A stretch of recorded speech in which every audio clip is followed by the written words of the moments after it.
guys, today I thought I would do a lesson on some tips for shredding, because some people like shredding, some people it's not their cup of tea. That's fine. I think it's great. You don't have to use it all the time. You don't have to put it in every solo. You don't even have to put it in any solo if you don't want, but it's a fun thing to be able to do, and it's kind of like trying to get to the top of your game on your instrument. Right, so there's a couple of patterns that I would use for shredding, okay? And a couple of techniques. Let's look at the first pattern. I'm going to start on the 7th fret of the B string. We go 7, 8, 10. And then the 7th fret of the high E string. And then back down. Right, so it's... do that over and over again.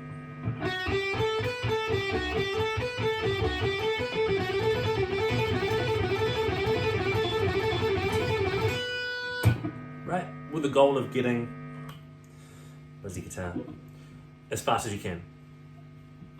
You have to do alternate picking, right? So on that first note, on the 7, I might just leave it on this pickup. Doesn't sound as good, but it's not as buzzy. On the 7, you do a down. On the 8, an up.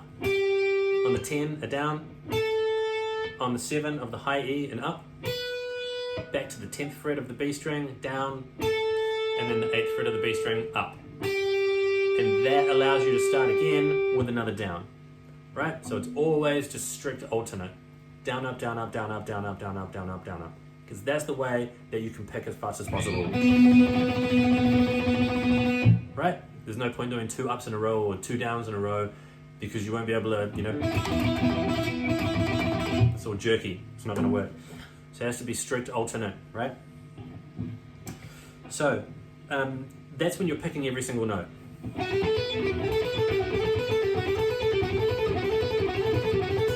The other way to do it is with hammer-ons and pull-offs, which some people call legato. Right, so hopefully by now you know what a hammer-on and pull-off is. I don't really have to explain that. Do the same pattern, but you just pick the B string, hammer those notes on, then you pick the high E string, that's 7 with the up, then you go back to the 10 and you pick it down, so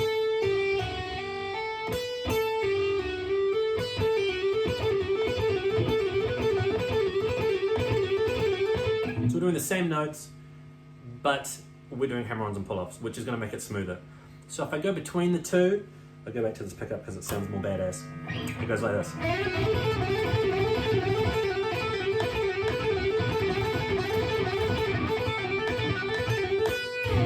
Right, so one's just going to sound a little bit more aggressive when you're picking every single note. It's got that machine gun, so the and when you're doing the hammer-ons and pull-offs, it's going to sound a bit more smooth. So for the picking every single note, a sort of thing like maybe Zakk Wylde does a lot of that. The legato stuff with the hammer-ons and pull-offs, maybe like a big Joe Satriani run, he does a lot of that sort of stuff. It's good to be able to do both. The legato is probably easier, I would say. Okay, so the next pattern to use after that is to just add in a couple more notes. So we're going to go...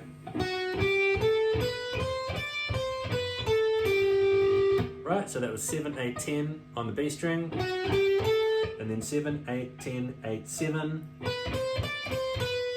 on the high E string, and then 10, 8 on the B string. So that is...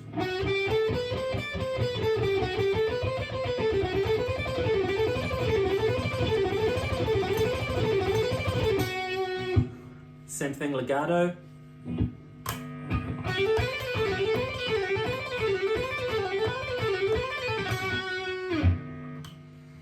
Right, so then you move the position. So let's go to the 5th fret, but we want to stay within the same scale. So the pattern's going to change a little bit. We're going to go 5, 7, 8, and then the same on the bottom string.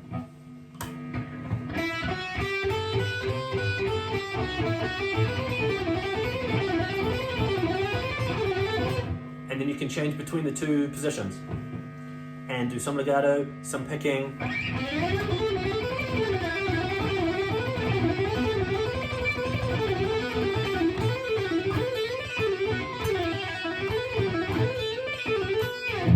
And then just variations, but all based around those two patterns and those techniques.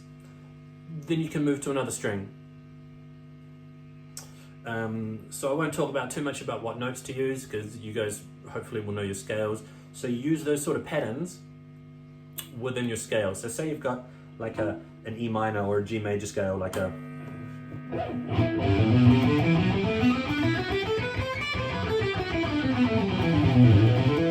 right, and you do those sort of patterns. So let's do a big legato one.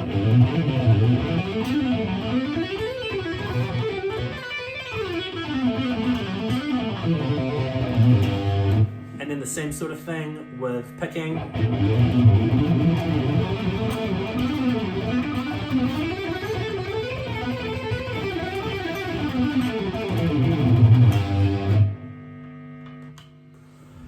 So I did a few variations of the patterns there, because obviously there's more. You can do as many patterns as you want, but those ones that I did at the start, it was a good place to start.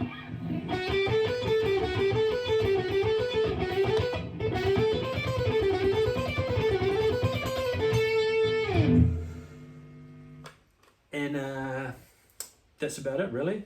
That's what I thought I'd cover in this lesson, so hopefully that helps.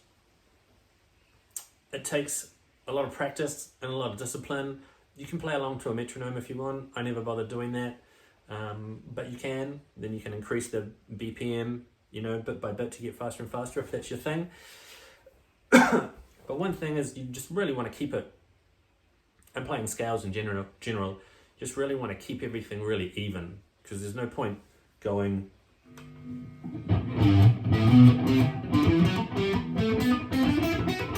and all wonky like that.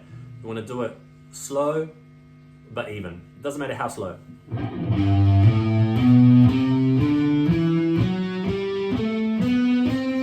That sort of thing. Because that way, as you increase the speed, it will stay even.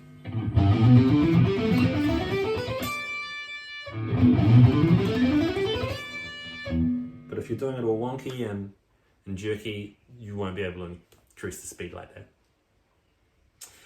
Yeah, so good luck, and see you next time.